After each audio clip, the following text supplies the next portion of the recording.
You will hear a number of different recordings and will have to answer questions on what you hear. There will be time for you to read the questions and instructions, and you will have a chance to check your work. All the recordings will be played once only. The test is in 4 sections. Write all your answers in the test listening booklet. At the end of the test, you will be given 10 minutes to transfer your answers to an answer sheet. Now turn to Section 1. Section 1. You will hear a customer talking to a travel agent. First, you will have some time to look at questions 1 to 6.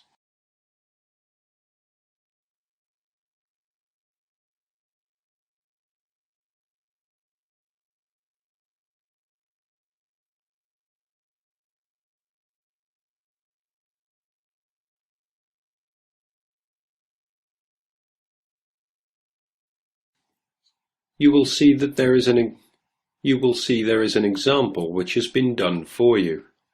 On this occasion only, the conversation relating to this will be played first. Hello, welcome to the travel depot. How can I help you? Well, I'm looking for a reasonably priced holiday. I went to South Africa for a month last year, and I'd like to see North America this time, maybe Canada. The customer says he went to South Africa last year, so the correct answer is C. Now we shall begin. You should answer the questions as you listen, because you will not hear the recording a second time. Listen carefully and answer questions 1 to 6. Hello, welcome to the travel depot. How can I help you? Well, I'm looking for a reasonably priced holiday. I went to South Africa for a month last year, and I'd like to see North America this time, maybe Canada. But I'm also interested in Europe if the prices to Canada are too expensive. I'm on quite a tight budget, you see. Well, you could go to Europe, but I'll get some prices for Canada first. I've been to Vancouver. It's lovely at this time of year. And we have some special offers on at the moment. Okay, well, I have some relatives over in Vancouver, so that would be good. I can always travel around Europe next year. Besides, it may be a bit too hot for me at this time. Right, let's have a look at some prices then. When would you like to go? Sometime at the end of next month if possible, but I'm quite flexible any time between the 24th and the 31st. I'd like to go for 3 weeks. Well, there's lots of availability for those dates. Now, if you're concerned about the cost, it's cheaper if you don't mind not flying direct.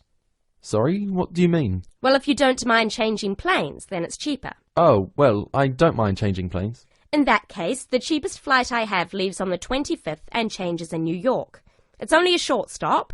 You'll be in the airport for 2.5 hours. How does that sound? Sounds good, but what's the price? That's £412 for a return flight, but that doesn't include airport tax. Would you like to arrange any accommodation? No, I have a cousin I can stay with.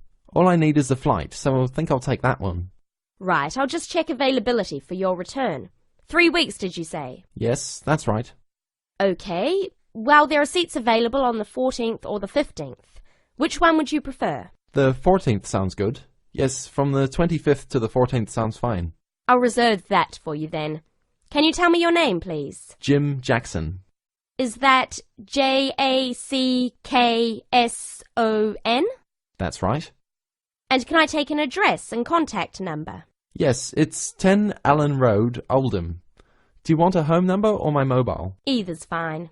Well, my home number is 0151 433 398. Okay, so you're booked on flight number VN217 to Vancouver, leaving London Heathrow at 11:35 in the morning on the 25th and returning on the 14th. So that's 20 nights. Now, one more thing. You now have some time to read questions 7 to 10.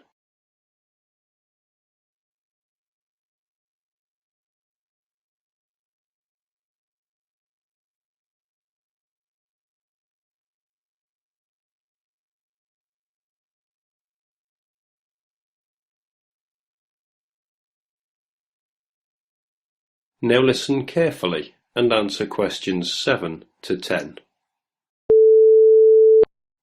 Now one more thing. Do you have any travel insurance? We recommend all our clients take out some kind of cover, even though most people don't end up needing it. Most people have it just for peace of mind. Well, what type of cover do you have? There are two choices, the Gold Star and the Silver Star. Our most comprehensive cover is the Gold Star, which will cost £21 for the period you are away. It's a good policy because it covers almost all eventualities, even extreme sports such as snowboarding and skydiving. What about the Silver Star? That's £18, but it doesn't cover you for any dangerous sports. Well, for £3, I think I'll take the first one. The gold cover, please. Right, and is there anything else I can help you with? Well, do you have any information about what to do in Vancouver? Yes, I'm sure there's something on the computer that can help. Yes. There's a Shakespeare play at the theatre, but at $54 it's quite expensive. That starts at 8 p.m. The City Museum is really popular too, if you like that kind of thing. They have a special exhibition of Japanese armour next month. Entrance is free and the museum is open from 9 to 4:30, Monday to Saturday. Would you be interested in either of those? Oh, well, maybe. Well, I'm sure you can arrange that when you get there anyway. So it's the flight and the Gold Star insurance. That's £433 in total. Can I pay by Visa? Yes, of course. If you start... That is the end of section 1. You now have half a minute to check your answers.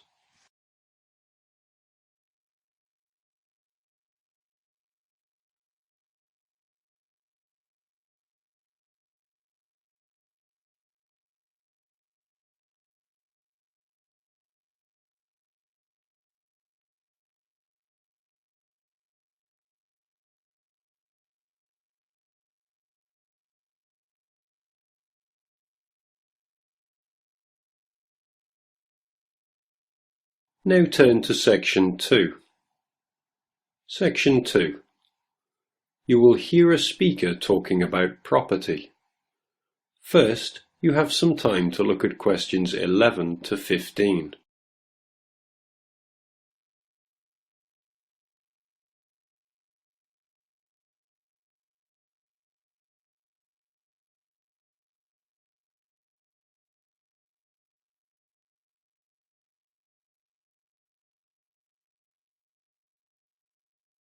Now listen carefully to the first part of the talk and answer questions 11 to 15. Thank you very much for inviting me here today.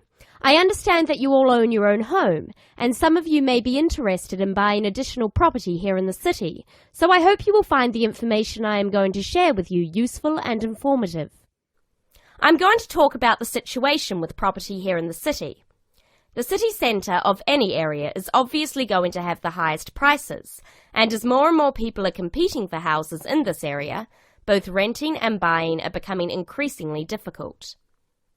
It is most people's dream to one day own their own house. House ownership gives us a feeling of having achieved something, and we can see clearly what we have worked so hard for all our lives. It can give us a sense of security for our old age, and a knowledge that we will hopefully have something to pass on to our children. However, buying a house, particularly for first-time buyers, is becoming more and more difficult, not only due to increasing prices, but also because of the need for a substantial deposit. For younger people, buying their first home is very difficult and often impossible. Young couples who cannot get the deposit together need to rent for a long time and sometimes forever. While traditionally homes near the centre of the city have been the most desirable, people are now looking further afield. This has happened for a number of reasons, the main one being that our style of work is changing, along with that of other countries such as the USA. In certain professions, for example sales and computing, it is no longer necessary for people to be based in an office full-time. More and more people are beginning to work from home, which means they can avoid the hustle and bustle of rush hour traffic jams into work and have more freedom to choose to live in a more rural and peaceful location. My company deals with finding property for both purchasers and renters in the city area.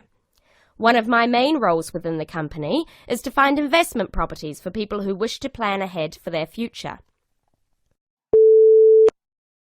You now have some time to read questions 16 to 20.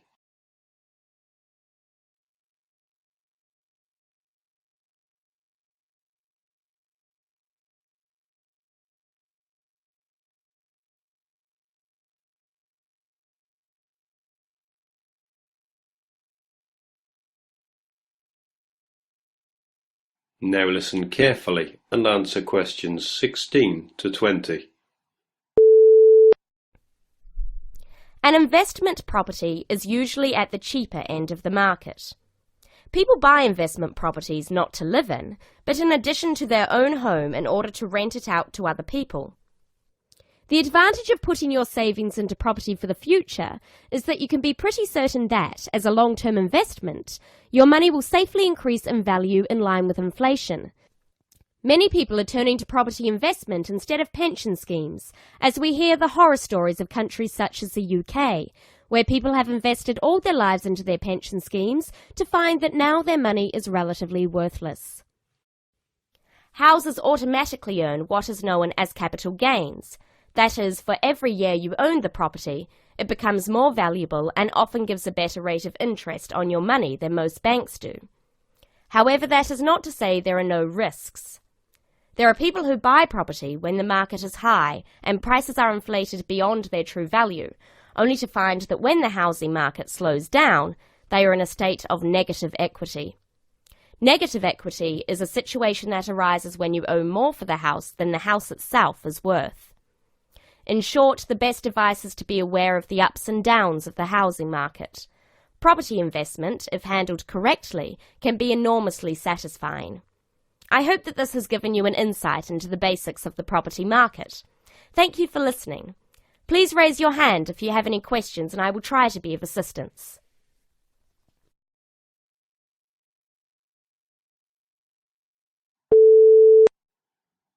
That is the end of section 2. You will now have half a minute to check your answers.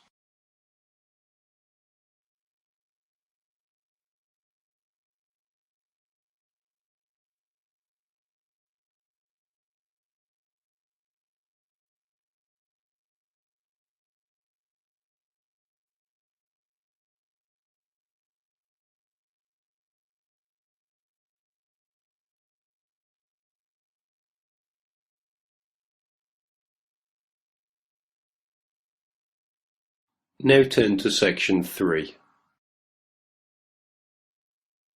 Section 3. You will hear two people talking on a radio show. First, you have some time to look at questions 21 to 24.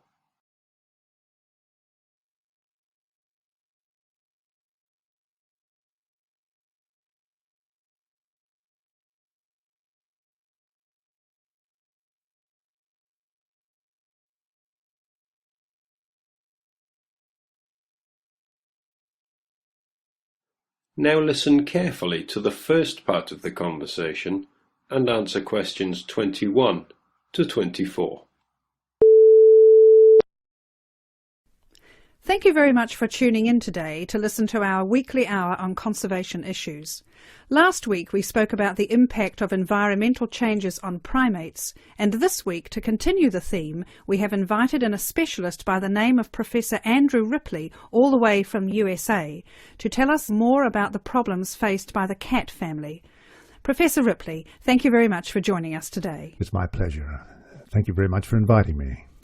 So I understand that you spent a great proportion of your time travelling the globe and monitoring changes in population levels of the cat family. Yes, that's correct. Of course, we're not talking about the domestic cat here, but their majestic cousins such as the lion, tiger and jaguar, to name but a few. Which member of the cat family do you yourself find to be the most fascinating? Well, I've spent a lot of time recently studying jaguars, but the lion is still my personal favourite.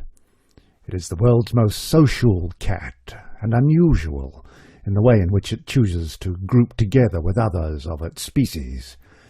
Prides of lions basking in the sunshine are probably one of people's most vivid perceptions of the African bush. Yes, certainly. I totally agree with you.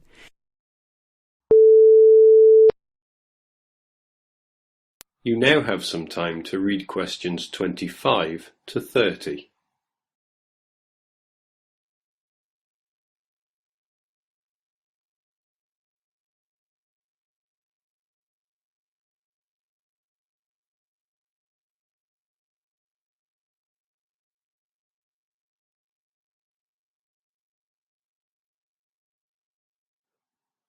Now listen carefully and answer questions 25 to 30. Can you tell me the current lion population in Africa these days? Well, it's very difficult to measure it accurately. Figures range from 100,000 to as few as 30,000. But it's generally estimated that there are 50,000. In order to maintain the population and protect the species from poachers, many are moved to protected areas. Which member of the cat family do you feel is most at risk? For different reasons, a number of species of the cat family are endangered, sometimes due to natural predators or environmental changes, but mainly because of the threat of hunters. For example, I'm sure you're aware the bones and body parts of tigers have been and still are traditionally used in medicines in the Far East.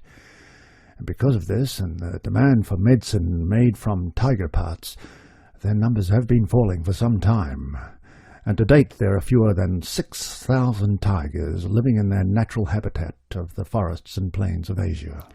What is being done to curb the population decrease? Well, specialists such as myself work closely with conservationist groups such as the World Wildlife Federation, or WWF, to protect tigers from illegal hunting. WWF considers the drop in tiger numbers to be catastrophic, and they're working hard to conserve the populations in China, India, Indonesia, Malaysia, Thailand, Vietnam, and Russia. I understand that poaching is not the only problem faced by the leopard. Let me get this right. Is it the snow leopard which lives in the mountains in Asia? Yes, it is. Poaching has been a problem, but not the most important. Its natural prey, the animals it hunts, is declining too. Its natural habitat in high-altitude areas, specifically the pastures, is threatened by the growth of agriculture. It is this that is causing the main problem for the snow leopard. It is going to be extremely difficult for numbers to recover. But again, the WWF has been working hard to continue to fund projects to aid the snow leopard in Nepal and Pakistan, and hopefully Bhutan very soon. Well, this is fascinating information you are giving us, Professor. We are just going into a short commercial break. When we come back, I have a few questions for you about the puma and the jaguar. Remember, listeners, there will be an opportunity to phone in and voice any opinions or questions you may have for the Professor in 10 minutes.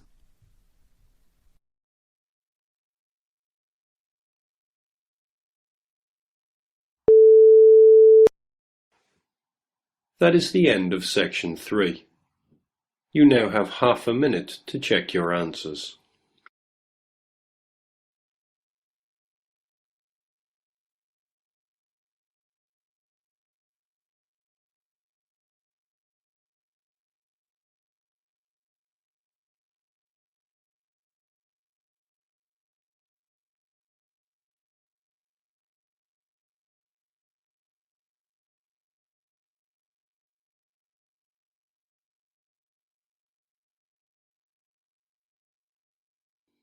Now turn to section 4.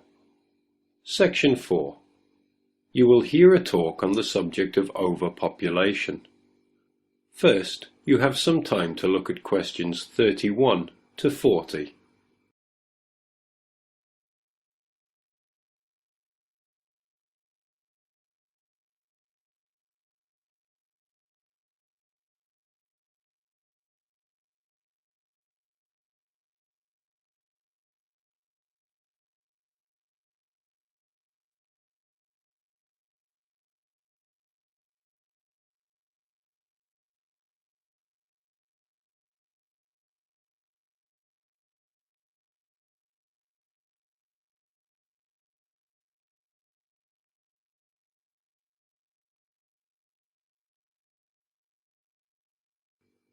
Now listen carefully and answer questions 31 to 40.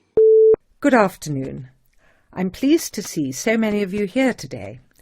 As I told you all on Monday, the lecture on overpopulation has been postponed until next week, as we have a guest speaker today. I'd like to introduce you all to Donald Mackenzie, who has recently returned from a 12-month research project in America. He is here to share with us some of the results of his studies into the problem of illiteracy. Hello. Now, as sociology students, I have no doubt that you are aware that it is commonly believed that one indicator of a developed country is the level of education of its citizens.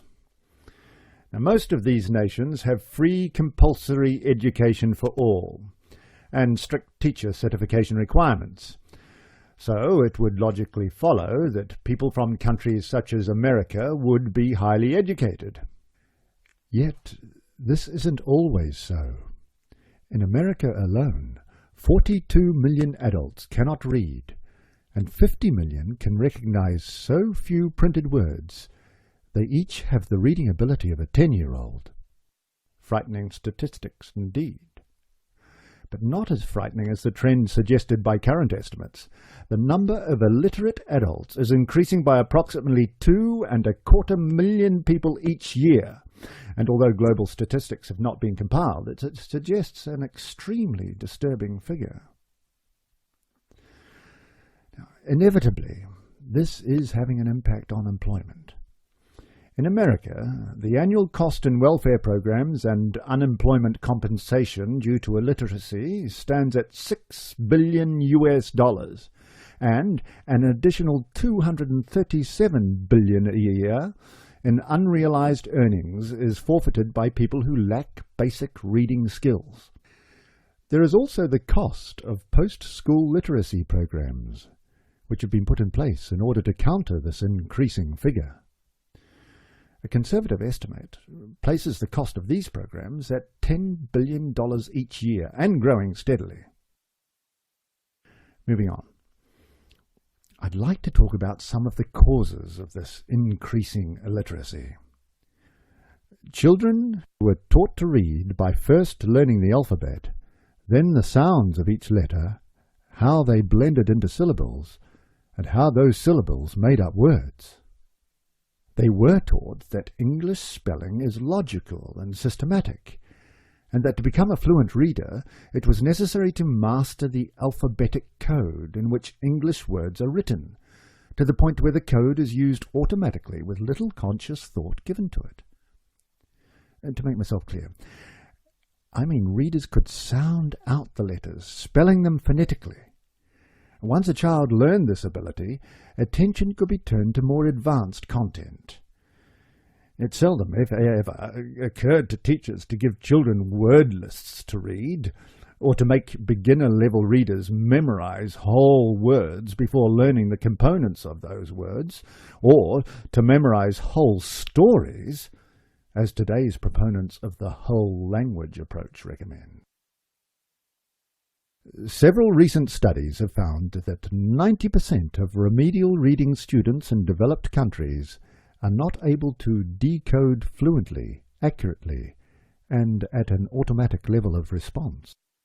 The currently used whole language method was originally conceived and used in the early 1800s to teach the deaf how to read, a method which has long since been discarded by the teachers of the deaf themselves as inadequate and outmoded. English is an alphabetic language that, when written, uses letters to represent speech sounds. When students were taught to read, they consciously identified the speech sounds and learned to recognize the letters used to represent them. They were then trained to apply this information to decode the names of unwritten words, understand their meaning, and comprehend the information presented as a complete thought. The English language contains approximately 500,000 words. Of these words, about 300 compose about 3/4 of the words that we use regularly. As I said, in schools where the whole language method is taught, children are constantly memorizing sight words during the first 3 or 4 grades of school, but are never taught how to unlock the meaning of the other 499,700 or more words. Whole language learning causes frustration, poor spelling, and hostility towards reading. Very bright children who can't memorize long lists of words and retain their meaning are placed in special education, when all they need is to be taught the 26 letters of the alphabet, the 44 sounds they make, and the 70 common ways to spell those sounds. Some researchers believe dyslexia and the symptoms of attention deficit disorder are actually caused by this reversal of the normal learning sequence. So, why do faulty reading methods continue to be used? Well, in short, it's big business. The sale of instructional reading programs is big business today. Each year, publishing companies compete for the adoption of reading programs and workbooks, which have to be replaced annually. Concentrating on phonics would seriously reduce the cost of education.